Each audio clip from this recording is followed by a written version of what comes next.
கல்யாணிமா உங்களுக்கு ஒரு விஷயம் தெரியுமாப்ல? என்ன நீ சொல்லுங்க. பக்கத்து வீட்டுல கண்ணம்மாக்கா வீட்டுல புருஷன் வீட்டு குடிச்சிட்டு வந்து ரொம்ப அடிச்சிட்டான் அந்த பிள்ளைய. ஐயோ அப்படியாப்ல? எப்போ? கேட்கலையே உங்களுக்கு?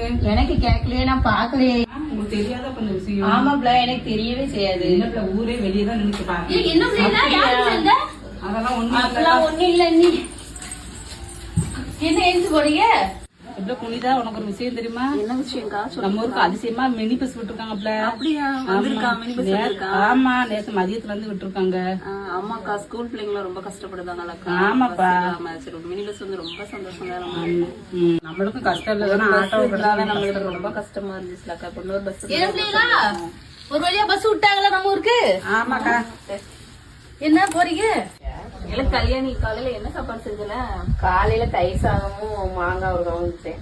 நீ என் பிள்ளைகளுக்கு ஸ்கூலுக்கு என்ன தானே? நான் தக்காளி சாதமும் முட்டை வறுத்து அந்த மாதிரி கொடுத்தேன். நீங்க என்ன பிள்ளை பண்ணீங்க இன்னைக்கு? புளி சாதமும் உருளைக்கிழங்கு கூட்டு பண்ணோம்ல. அப்படியா? பிள்ளைகளுக்கு என்னத்தை செஞ்சு கொடுத்தாலும் அது நல்ல சாப்பிடவே மாட்டேன். எனக்கு சமைக்க தெரியல, என்னன்னு தெரியல. நீங்களாவது கொஞ்சம் சொல்லிட்டாங்களே எனக்கு.